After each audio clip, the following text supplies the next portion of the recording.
Penggugat dugaan ijazah palsu Jokowi jalani sidang ujaran kebencian di PN Solo. Aneh ya, kok bisa ada orang yang nggak ada kaitannya sama sekali melapor dengan asumsi diterima dan diproses lalu disidangkan. Dan selama proses persidangan, dua terdakwa sudah ditahan, sementara sidang pembunuhan saja nggak ditahan. Allahu Akbar ya, rasanya bersekolah hukum kok bisa penegakan hukum seperti itu. Jadi itu namanya merusak, menjajah akal sehat, menjajah orang yang belajar hukum sungguh-sungguh, bayangkan. Padahal mereka yang melakukan proses penyelidikan, penyidikan, penuntutan, dan itu adalah orang-orang yang dibiayai negara, dibiayai rakyat. Tetapi yang dilakukan adalah memutarbalikkan logika sehat kita ya. Jadi menyedihkan sesungguhnya sidang seperti itu. Karena yang disebut ijazah palsu itu bukan Dodo Baidowi, tapi saudara Joko Widodo. Maka dalam persidangan ini juga saudara Joko Widodo yang disebut oleh Bambang Tridalam Mubalak yang dibimbing oleh Gus Dur memiliki ijazah palsu baik SD, SMP, SMA, juga S1 harus pula dihadirkan dalam persidangan.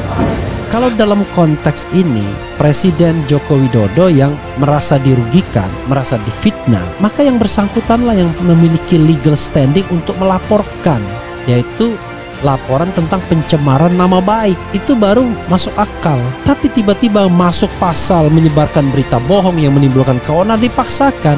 Pasal penyebaran kebencian, menyebarkan kebencian yang berbasis sara, itu juga dipaksakan. Di mana saranya? Presiden Republik Indonesia bukan suku, bukan agama, bukan ras, apalagi golongan. Mau goblok, mau pinter, mau pelongo-pelongo, mau dedel, mau kalau orang Jawa bilang pekok, asal itu mendapat suara terbanyak maka mereka lah yang menang. Silakan saja menang.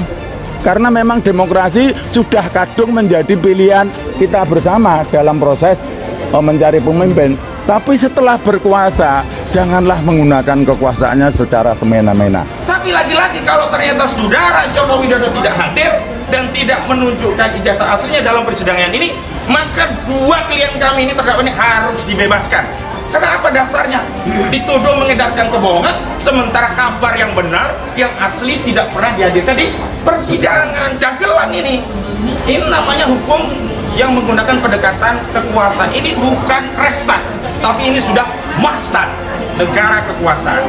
Dan kalau nanti di dalam sidang ini ya Gus Nur itu tidak diputus bebas, maka kita akan disuguhi dengan pengadilan yang betul-betul sudah tidak ada hukum lagi, alias sidang dagelan atau sidang sandiwara. Dan ini kelak insya Allah akan dijatuhkan oleh Allah SWT ya, akan dihinakan para penegak hukum kalau betul-betul telah ya menistakan Gus Nur dan juga para ulama dan para tokoh yang lain. Bambang Trimulyono yang pernah menjadi penggugat dugaan ijazah palsu Presiden Jokowi menjalani sidang kasus ujaran kebencian dan penistaan agama di Pengadilan Negeri Solo.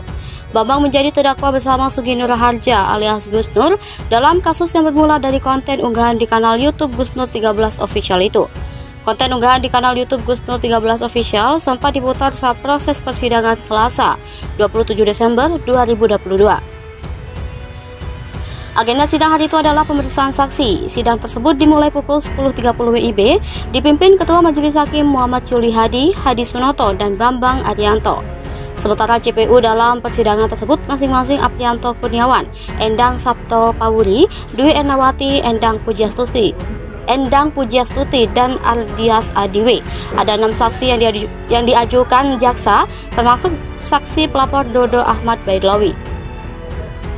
Sidang tersebut mendapat penjagaan ketat dari aparat kepolisian. Proses persidangan diawali dengan pemeriksaan saksi pelapor.